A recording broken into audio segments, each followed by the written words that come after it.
Hello everyone and welcome. If you're new here, welcome. We're gonna be continuing playing Jotunnslayer Hordes of Hel. And I'm gonna use the ritual staff here because I think it's the best one so far that I like the most. And we are going for the next map, Muspelheim. Now, I am not going to use any modifiers, and I'll explain why later in the video, but we are still going to do Nightmare 10 as always, and let us begin! The fireball!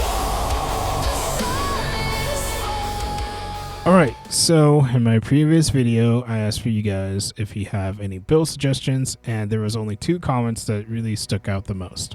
So these are the 2 comments. The first one is an actual build, and the second one was basically saying it would be kind of cool or fun if I didn't rely on Odin's local Ragnarok for the rest of the series. So that's challenge number 1, and the other one, the first comment, is an actual build. So this is the build. It is Seeress' Time Bubble and Roots, Loki's parasites with Loki's passives that debuff enemies. It also says Scotty's Frozen Ground, which I will address a little bit soon. And then it is Njord's Bubble, right? So Scotty's, it also said to use the subclass of the Witch, and it also talked about relying on Scotty's every time that you kill an enemy that is frozen, then you heal. So that was the build. Now, he said Scotty's ground ability, and I'm assuming, because she has 2 of them, I was assuming that he meant the one that grants you a little bit more movement speed, which kind of makes sense. If you are dodging a lot of bullets, that does make sense. And yes, it still does damage, and gives you a lot more room or flexibility to basically dodge a lot of like the archer's attacks. So that's what I used it for.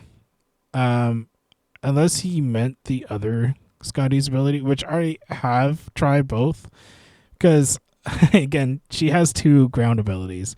So, and I'm just assuming that he meant the icy surface one, but of course, I'll probably have shown you guys on screen what each one looks like, right, with Scotty's abilities. First, I really did try to get this build to work because it makes sense. Having every debuff, right? So think of all the debuffs, and Seeress's passive, which I'll show on screen, is that every time they're slowed, root, frozen, cursed, right, all that fun stuff, you do additional more damage. And having Loki's passives, right, he has a lot of ways to debuff the enemies.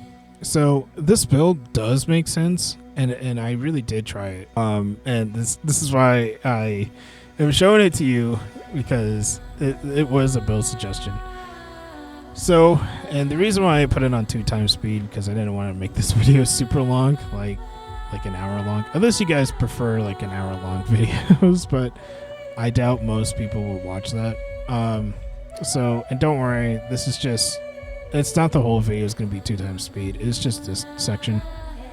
So I really did try to get this build to work because it made sense to me as well to have the freeze to heal. The parasite has a lot of kill chance, or slay chance, I think that's what it's called.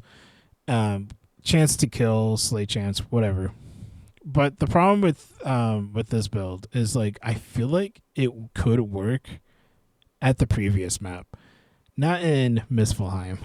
So Muspelheim, right, I had to deal with the meteors, the objectives, and everything else in between. So I feel like this build could actually work, and it honestly, it can, if I was playing Endless Run. The problem that I had with this is that I had such a hard time killing enemies, and the parasite will actually sometimes just attach to itself And then I know it doesn't stay there for long, but it will attach to itself to one thorn on the map to the next, to the next, to the next, and not really actually killing the enemies. And that kind of sucked. So I tried a lot of things. I tried putting more points into the parasite first. I tried both different Scotty's ground abilities. I tried putting more points into probably the Seeress abilities first. I tried everything to get this build to work. I just didn't have any success. This video, the 2x speed one, is the best one I had, and it is the farthest. But as you can see, I didn't even get the first objective done, and I'm already, in 12 minutes, which kind of sucks because you can see how things just kind of amp up really fast, right? Elites, the turrets, the thorns, and then the enemies just stack up against you. So I need to find a build that could have worked, and I came up with this build, right? And this is the video, and like I said, it's not going to be 2x speed. But thank you for the build suggestion. I just couldn't get it to work. I'm sorry, man. I really did try, and I spent so long to everything to make it work. But thank you for the build suggestion. I believe it could have worked if I was playing like in this run or the previous map, right? Because the previous map, you don't have to deal with thorns, you don't have to deal with the elites a whole lot, and you don't have to deal with the meteors. So that's why the previous map is a little bit easier. But that being said, I can see how it could work if I was playing in this run, because I wouldn't have to rely or think about the objectives a whole lot.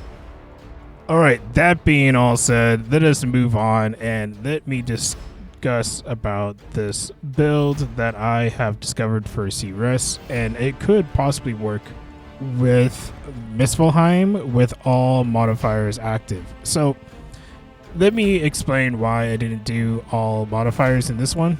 So one, the previous comment said, hey, do not rely on local Ragnarok, and I wanted to test the waters before I got into the full Muspelheim Nightmare 10 with all modifiers. Because I'm going to be honest, I tried it, and it's really difficult. I think it's just as hard as Alfheim with all modifiers on. It's just because of this map in general.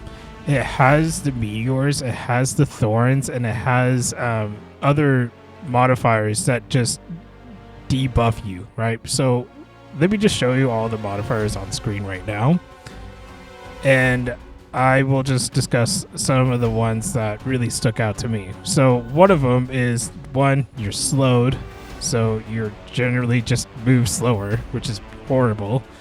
Two, there is more elites that will spawn every 120 seconds, so that's not good. Three, you get less XP. Four, you get less reward bonus. So if you don't know what the reward bonus means, it just means that every time you level up, you have a chance, especially with Seeress, you have a chance to basically not just level up one time, but you can level up 2 times just by one level up. So that's pretty useful, except just picking up one ability, you can pick up 2. It's a free kind of like wild card, I guess you could say. And then the other modifier, I can't tell if it's like a buff for the player or if it's a debuff, because time just moves faster. I tried it, and it basically enhances you as well, but the enemies that slowly kind of walk towards you, right, they move faster too. So that's something you have to reconsider. And without local Ragnarok, even without local Ragnarok on Nightmare 10 on this map is super hard. So I finally discovered a build, and I'll show it to you guys. So first is the Seeress abilities. I have Thorns and the Time Bubble, right? And I've kind of touched on this in my previous video. If you haven't watched my previous video, you can check it out. That would be the first part of the series. And I discussed a little bit of the Thorns and the Time Bubble. But basically, Thorns has a chance to root enemies, and the Time Bubble, every time enemies are in it, they are frozen and they receive more damage. My previous video, I know that I said the Time Bubble doesn't do damage. It does. It's so little that it doesn't really apply, right? Especially in Nightmare 10 difficulty, the enemy health in Nightmare 10 is much higher than any other game mode.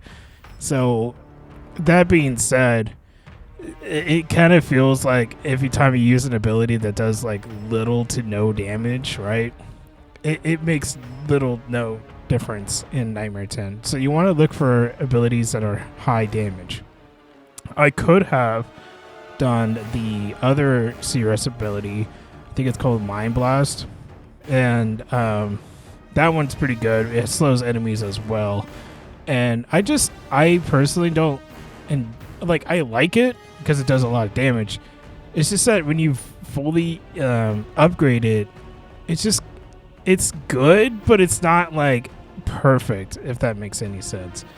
I feel like the Thorns and the Time Bubble is gonna be the best combo, but it isn't a bad choice if you want to go for the Mind Blast. All right, and then I went with Scotty with, of course, the two abilities that have the highest freeze chance. So I have those two, and of course I'm going to use the every time I freeze an enemy, then I can heal off of them, or a chance to heal off of them, to be correct. This pairs up with a lot of Seeress's abilities, right? She has a lot of freezes, which I'll show on screen, of course, just built in with her kit, so it makes sense to go with Scotty. And you can heal off of every time you kill an enemy that are frozen. So I usually do two combos, and this pairs up with very well with the Time Bubble as well. Then I tried other options. So I tried, because the thing is like I tried Njord, but Njord, I feel like he doesn't have really good abilities or god abilities. I think most people use him because of the passive that he has and offers, the additional cooldown and the cooldown for the god and your class abilities, right? So that is being said, that's the only reason why most people pick him. And he does have the Salted Runes, which is pretty good as well. I tried the Leviathan. I tried the other abilities. I'm not the biggest fan of the bubble. Yes, the bubble is good. It gives you a lot more survivability, but I feel like it's just overkill with Seeress because she already has Eldritch Wards. And if you're already picking up Scotty, Scotty also has passives that grants you invincibility, or aka invulnerability as well. And you can reduce damage as well. So Scotty already has a lot of survivability. So having an ability like the Njord's bubble, it feels like just a little bit of overkill. So, but other than that, I feel like his other abilities are just not that strong. The only one that I really like the most is the ship. But even then, you had to like level it up a lot just to get it like to get going in a Nightmare 10 scenario. So, and another thing is that I wanted to make a build that basically can be used if I do go back to Muspelheim Nightmare 10, but with all modifiers. And one of the modifiers is again with more elites. So Odin, you had to have Odin. Because Odin is the only one that has a passive that you deal more damage to elites. And I'm not using Odin's abilities, and I tried Odin's abilities. The one that I liked the most was the boulder, the runic boulder.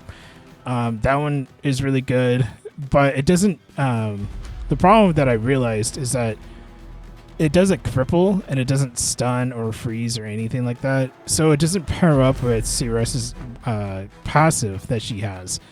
And the passive, it states that it has to be a freeze, root, and a slow, and a curse to do additional more damage. It doesn't say anything about cripple. So I had to scrap that, and I had to think about, okay, if I had to have Odin, and if I really had to have Scotty, because Scotty works really well, what other god or goddess should I use next? And I tried Nidhogg, and I tried Nearthus, but nothing really could have stood out the most. Nidhogg is really good because he has a passive that basically you can hold people in place, and it's considered as a root. So it's a passive, and it's very effective. But the problem with Nidhogg is that he doesn't synergize with Scotty and Odin. So I had to really think about what god or goddess would work here. And I discovered that Freya has an ability that can slow enemies. And the cooldown's pretty low. It does a little bit more damage than Nearthus ability, or the root ability, or the, what's it called? Thorns? That her Nearthus is thorns. I'll just show it on screen, of course. But Freya's ability works really well because it slows enemies, and it you can get it up pretty fast and often. Having abilities without Njord up is a huge beneficial because you don't rely on Njord's like cooldown. And another thing is that Freya works really well with Odin because Odin has a passive that has, every time you do a double cast, you can heal off of it. And Freya has a lot of double cast potential, and she has a passive that you can upgrade and gives you more double cast.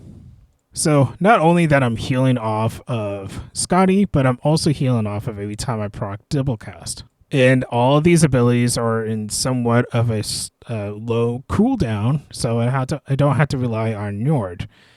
So I have 2 ways to survive, and on top of it, I still have all the benefits with Scotty to reduce damage and have more invincibility, or aka invulnerability, invincibility, whatever. Same difference. You kind of get the idea. And then another thing that I wanted to try out was to not rely on the subclass of the witch. I feel like a lot of people, when they play Seeress, only rely on the one subclass, and that's the witch. I'm going to be honest, witch is the strongest subclass. I can understand why people use that one the most. And I think the second best is the crystals. And that's what I used in this video, is actually the crystals, because the crystals, if you really think about it, you get a lot more beneficial of just having the crystals not being picked up and just having hordes of enemies. And Seeress has a class trait that every time there's enemies next to the crystals, they do damage. And the subclass amplifies that. So you can deal a lot more damage, and it helps you clear a lot of these hordes, which makes a lot more sense. All right, now let's talk about the staff that I used this time. The staff that I used this time is the one that grants you more XP. This works because if I do end up going back to Muspelheim Nightmare 10 with all modifiers active, one of the modifiers gives you less XP. So if I have the staff, and aka Freya also has a passive that grants you more XP as well, you can kind of see how it can just bypass that modifier. And that's the idea, because I could have used the other staff that grants me more bonus reward, but I feel like it's just not as good. Yes, one of the Seeress's class traits also gives you bonus rewards, right? Bonus reward and all that. But the extra XP is just so much better, because in this map, if you don't level up fast enough, then you're just gonna end up dying slowly, and that is just the harsh reality. And I feel like that with a lot of builds, that if I didn't have enough XP, if I wasn't leveling up fast enough, then I'm not getting all the passives that I need to survive. Another thing that I really like about the staff, that XP staff, is that it has a weapon um, ability that basically you just root enemies, which works very well with Seeress's passive. Again, you just had to do roots, curse, slows, and freeze.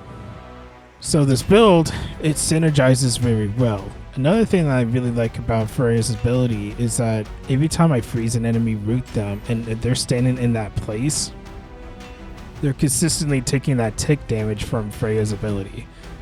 And it just works very well. So I'm double casting and I'm healing from Scotty, and I have a lot more survivability, and I'm doing tons of damage, and I'm double casting a lot, and most of these abilities are on low cooldown, so I don't really need to rely on Nord. You kind of see how everything kind of just clicks and works together.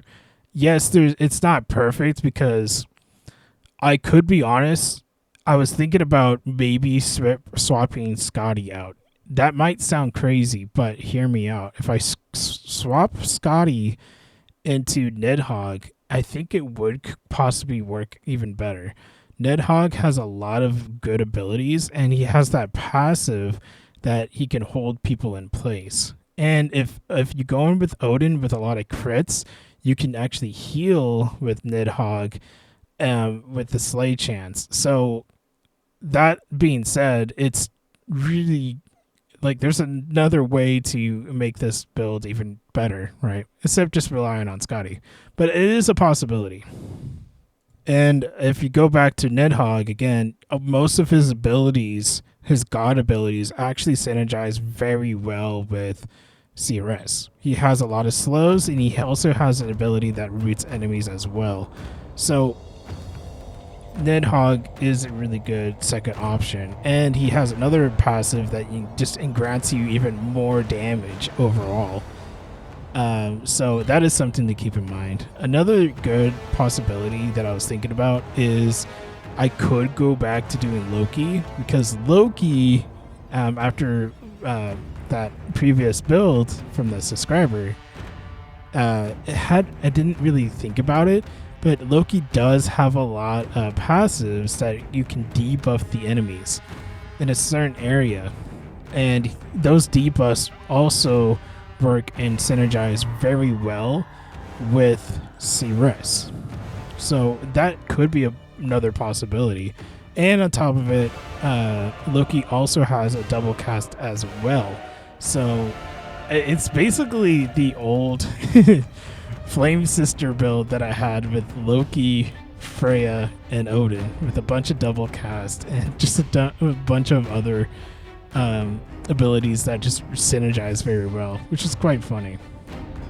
So that is a possibility. If I wanted to do a crit build, then you might have to pick up Thor and Odin, because Thor and Odin have passives that grant you even more crit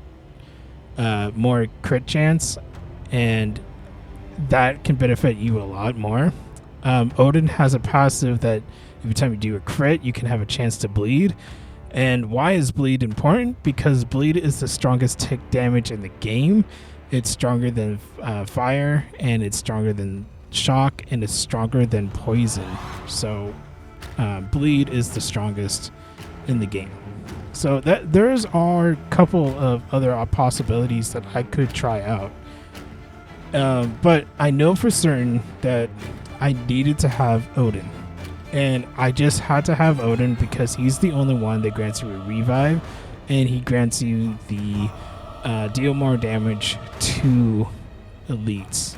And that's very important, especially if I am going to go back to Muspelheim Nightmare 10 with all modifiers active. Having the additional leaks would be a struggle.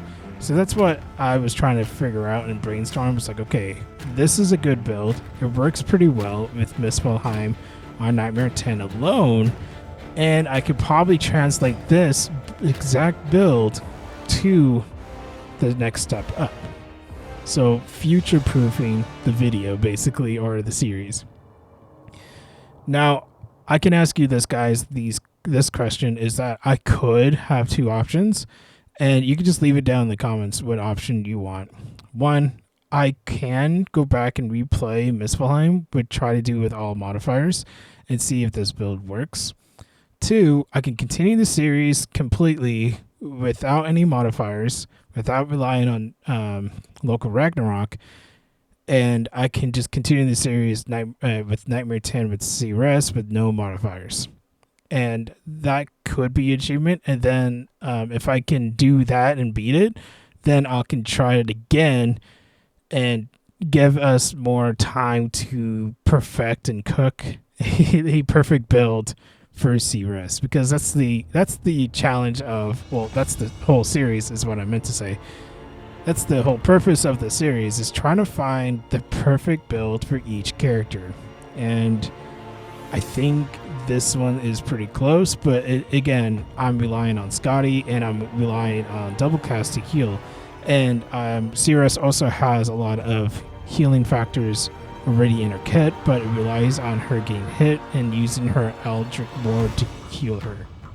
Another thing that I didn't realize that Freya had, maybe I just must have overlooked it. So Seeress already has like class ability enhancements, right? So you do more damage with your class abilities. Freya also has that as well, so you can actually proc even more with just a straight up, I think you can do a straight up Seeress build with no gods, and you can just use the passives of Freya and again the Seeress's own passive that enhances your class abilities. So that is something to keep in mind, and that is a possibility. I know that Thor has a more for god abilities. So that's something to keep in mind. If you want to do more god ability damage, then pick up Thor. But if you want to do more of the class abilities, then you can probably pick up Freya. But again, let me know what you guys think about this build, and if you have any other build suggestions, let me know down in the comments. And if you want me to showcase to you in the next previous video, just let me know. Just like, hey, I want to be part of the video, even if it doesn't have, if you don't even have like a a build suggestion. If you just want to be part of it in this next video, just let me know, and I will include you guys in the next video, of course. Even if it's like a funny joke or just anything, you're like, hey, just put me in the video, and I'm like, okay, here you are, you're in the video. And I think that would just be kind of cool, and I wanted to try to do that for you guys, so you guys are included, and it's not like just, oh, look at me, right? I don't pay attention to my subscribers. It's not like, I promise you it's not like that. If it wasn't for you guys, then I wouldn't be here. So again, thank you so much for all the support. And the time of this recording, I think I reached 200 subscribers and a little bit more, actually. It's still growing, honestly. I think in the time of this recording, it's like 210 or even more by now.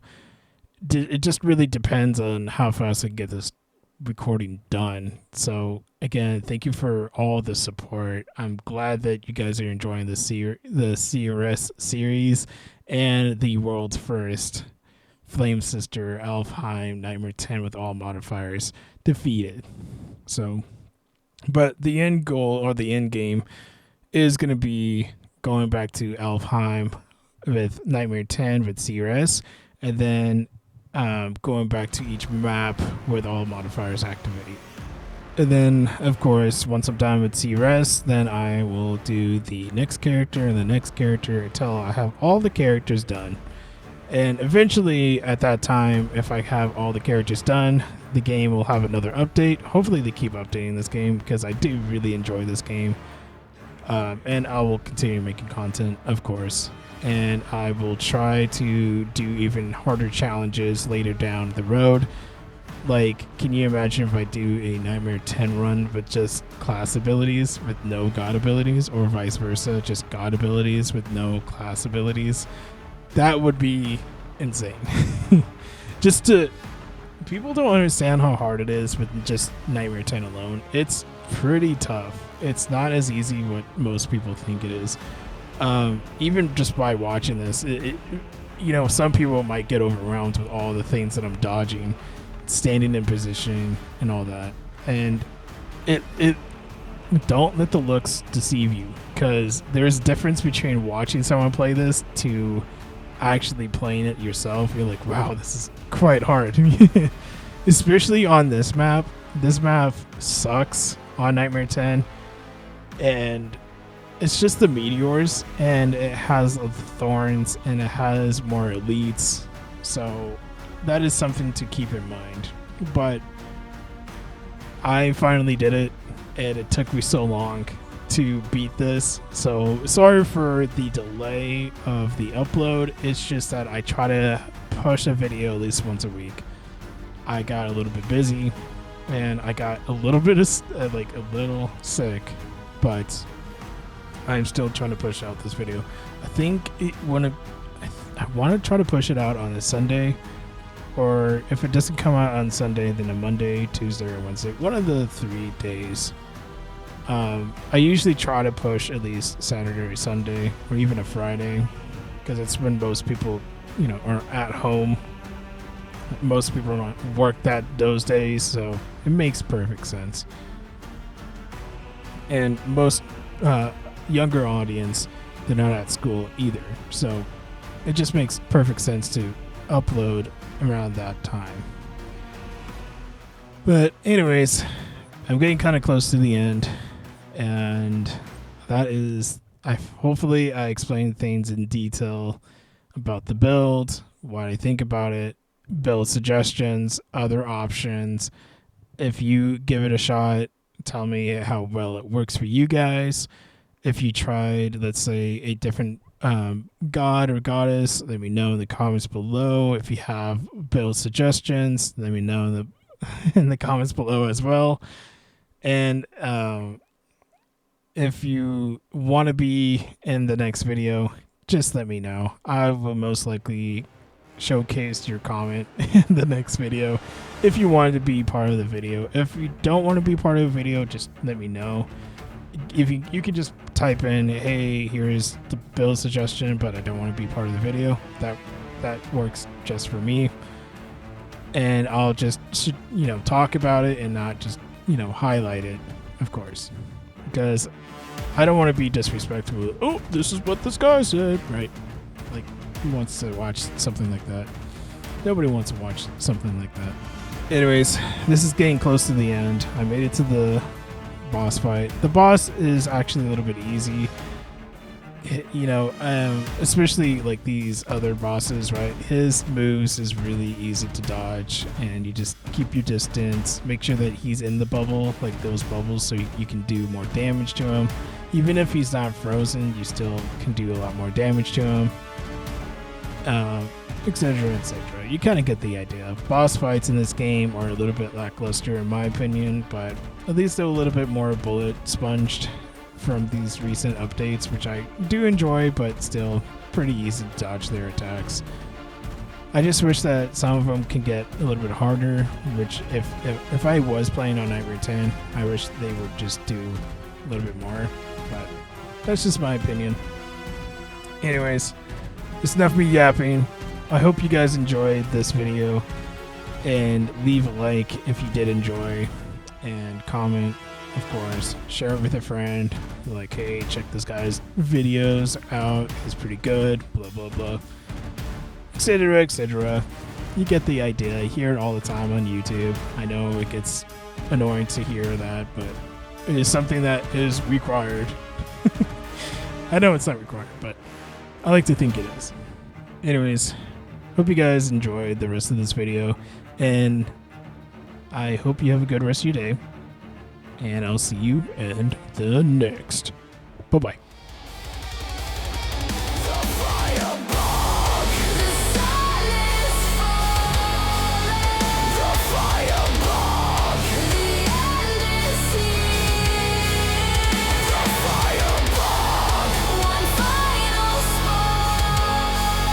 One final spark to end it all.